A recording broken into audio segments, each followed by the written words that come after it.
Welcome back to Afternoon Express. Now, the Earthchild Project is a non-profit organisation operating in disadvantaged schools in Cape Town. With educational programs that focus on the environmental, health and life skills, they teach yoga, mindfulness and organic gardening to over 3,500 children. One of the yoga teachers, Nokuphiwo Jada, joins us to share some benefits of yoga on young children. Now, welcome to the Loft, Nokuphiwo. Thank you, dear.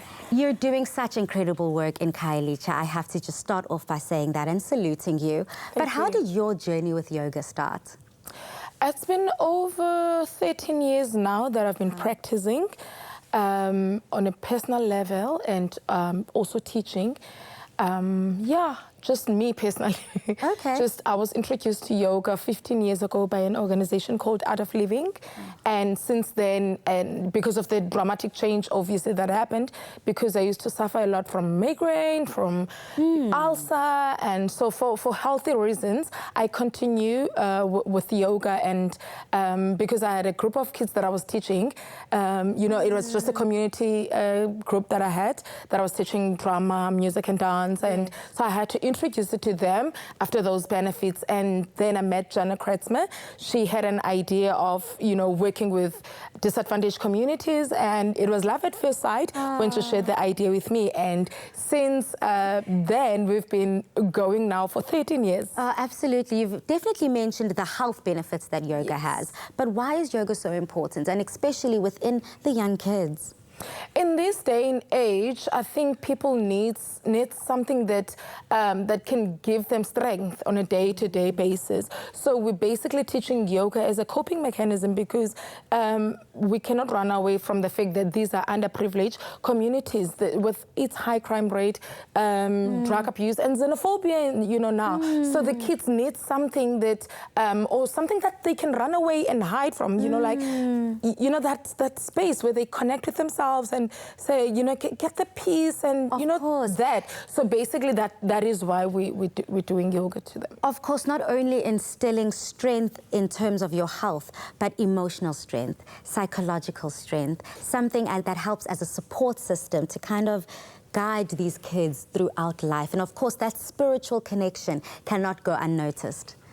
Oh, well, thank you so much for doing that. And you definitely focus on grade 1 pupils to grade 7. But is there an opportunity for kids outside of primary school? Because we're only working with 8 schools in Khayelitsha and in Lavender Hill, they're mainly primary schools. The kids come back and then they would say, "Sis Knox, high school life is lousy, so what more can we do?" So we have young leaders, we have alumni. So basically, we've created the program according to the needs of the children. So they're alumni, they're young leaders, they would help facilitate with holiday programs and, all the way into gap year programs. And as we speak now, we have kids that I was teaching when they were in grade 4 who are now my colleagues. So they became junior staff members. That is so beautiful, coming full circle. Of course, we all love a good success story. Now, you've brought some little ones here with you today who are going to demonstrate some incredible yoga moves that you guys have learned. I think that they're ready. They look ready. Can you just walk us through the first position and what benefits can people have from trying this at home? Firstly, that position is very good for you to center yourself, to connect with yourself. I always say to them before they write exams, before anything happens in their life, when they wake up in the morning, this is the first position that you can do, for yourself. And just without doing any movement, just take a deep breath in and out. Those few breaths in and out, that's it. So this is the first and standard movement that you can do in a yoga, so sitting comfortably. This is so stunning. I'm sure everyone at home can see how easy this is, how accessible this is. You do not have to be part of a class or part of a movement or initiative. You can just move the furniture in your room, have a seat, center yourself, and go through each and every step. What's the next pose? Sitting comfortably, and then we're going into downwards facing dog, placing your hands and going all the way up. Stunning. So my kids, a lot of the times when they're angry, I would say to them, go into this pose and just breathe there and breathe heavily, and then you can just let go, just breathe, and then you can slowly going down. Masian babies all the way down, putting your knees on the floor and sitting on your knees. Stunning. And this is a beautiful pose that I love. It is good for digestion.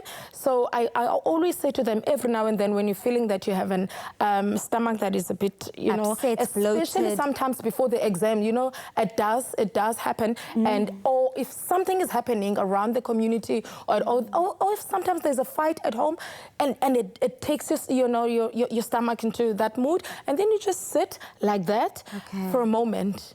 It's good. We call it vajrasana in Absolutely. Hinduism. Well, this seems so easy to try at home. Do you have anything a little bit more difficult, a little bit more taxing? Let's see how skilled these young yoga kids are. I love the idea of connecting with each other, especially now. We need to go back to the sense of Ubuntu, that sense of community. So we're going to do a 1-minute pose, a pose that they can do together. Okay, Absolutely. sitting one in front of each other.